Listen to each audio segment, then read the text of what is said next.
Hi, so today I thought I would do my November wrap up, even though it's not quite the end of November, although it might be by the time I edit this and put it up. But regardless, I've pretty much finished all my reading for November except for the tome Topple, which I will do a separate wrap up video for. So this is kind of my non-tome Topple November wrap up, and the rest will be in my tome Topple wrap up. Alright, so in November I read 7 books, which I'm pretty happy with. I'm also planning to read another 3. Let's hope I finish them off. So that would make 10 altogether, which is like twice what my normal one would be when I'm not on holiday. So I'm pretty happy with that. It is true that of those books, 4 were like shorter ebooks. And 1 was an audiobook, but there were 2 physical books in there, hence the ones on the thumbnail. I also read pretty much all fantasy except for 2 mysteries. Yay, numbers, fun. Okay, so let's talk about the books. The first book that I read, I was actually hoping to get to in October, but I ran out of time right at the end. That is Touch by Michelle Segarra. So that's the second book in the... Oh, now that I'm thinking about it, maybe I cheated and included this in my last wrap up. If so, I'll edit this out. If not, I don't even know what's going on, but I wrote it down on my list. Oh, I won't be able to edit it out because then my stats will be messed up and you'll be wondering what happened. Anyway, I actually finished Touch right at the beginning of this month. Touch is basically about this girl who discovers that she's a necromancer, a high school girl. To be honest, I can't tell you much more about it than that because I don't really understand it. I left quite a long time between the first book and the second book, and I'm not sure if that's why I don't understand what's going on, but mostly I don't understand what's going on, and the focus tends to be on these romances that I don't really care about. So yeah, that's probably not a very good wrap up for that book. I did kind of enjoy it, but I was just frustrated that I didn't know what was going on. I think I maybe only gave it 2 stars in the end, which is a bit sad. Anyway, then once I finished Touch, I got onto a couple of the Janie Johnson Face on the Milk Carton books by Caroline B. Cooney.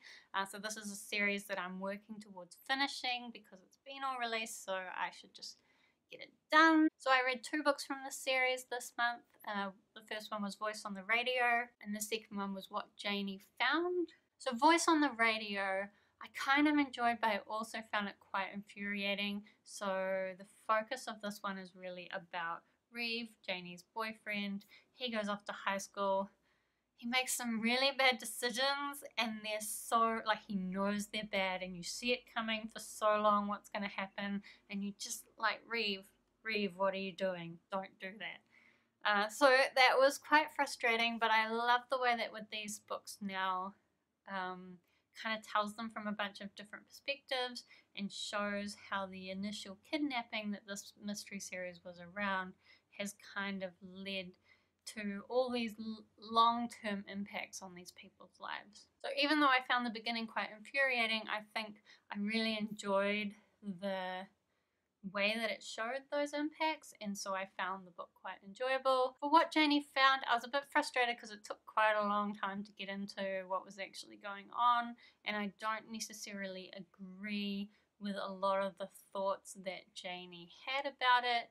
But I did quite like this one has the most of Stephen, kind of Janie's older brother, and I liked seeing the impact that it had on his life. Also, that one was super short, so I read it in like 2 seconds. So the next 2 books I read were from the Kotahi Bay series by J.C. Hart, who is a fellow New Zealander. It was the 3rd and the 4th book in the series, I think, Beneath Broken Waves and In the Earth's Embrace. The books are quite short and they are quite romance focused, which, as I've said before, isn't really my thing. But what I did really enjoy is the kind of the mythology from Maori culture that was kind of pulled in, although there's still kind of like classic witch stuff, which kind of works because New Zealand has a lot of immigrants as well. But I just kind of liked the New Zealand feel, so it's kind of set in Kotahi Bay, which is this like small New Zealand town, and it just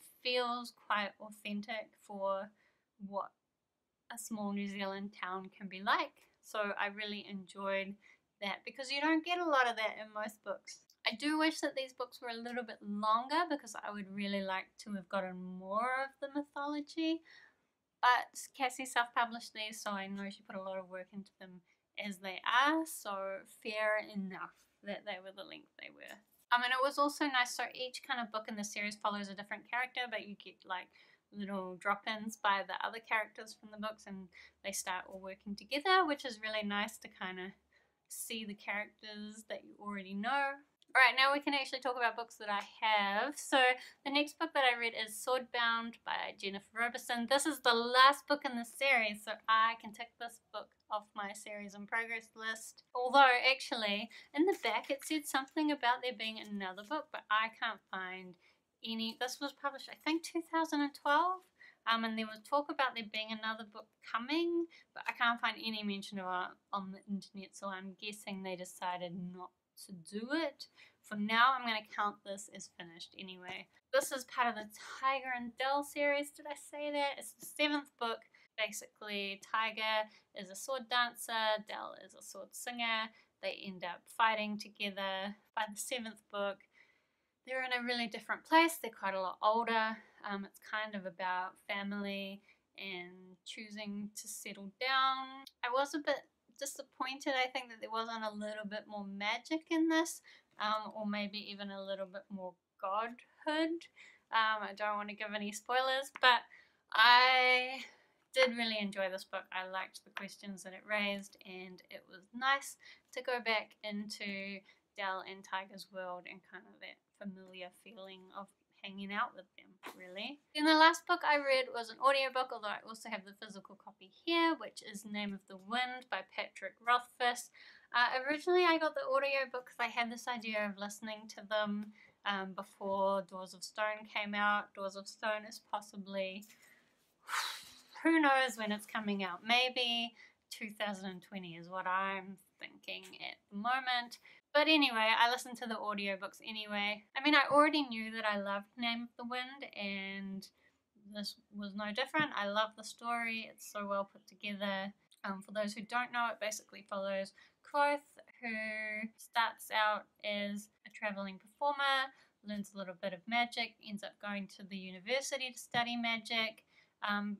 Also, he's kind of telling the story himself and explaining a lot of the kind of the legends about him, about how he killed a dragon, why sometimes they call him Kvothe the Bloodless. Yeah, it's a great story, and I highly recommend it.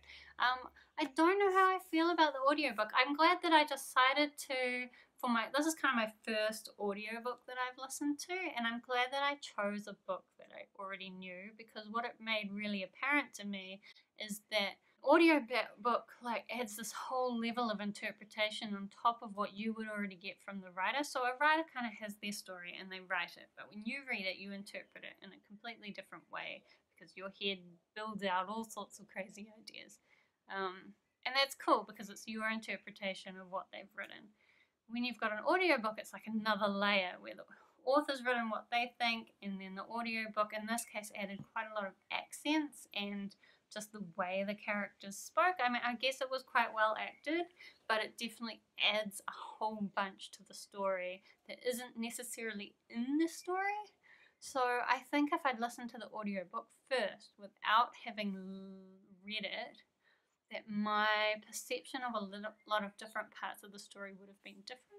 So I'm not sure how I feel about that. I think I would prefer to read books if I can, because I want to do all the imagining myself. That said, it was really convenient to be able to read audiobooks while I was doing other things. So I probably will read more. I'm currently reading the second book in the series, which is Wise Man's Fear.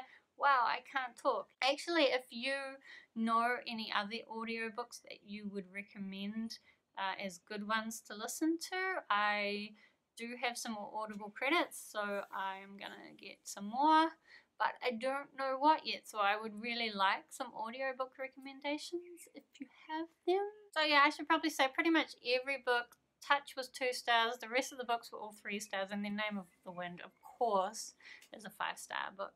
Kind of an average reading month with a little bit of a high and a low. But that said, when I give 3 stars, Like a book has to be pretty good to get a 4 or 5 star from me. So 3 stars is like, yeah, I enjoyed these. They were okay. So yeah, as I was saying, please let me know if you've got any audiobook recommendations.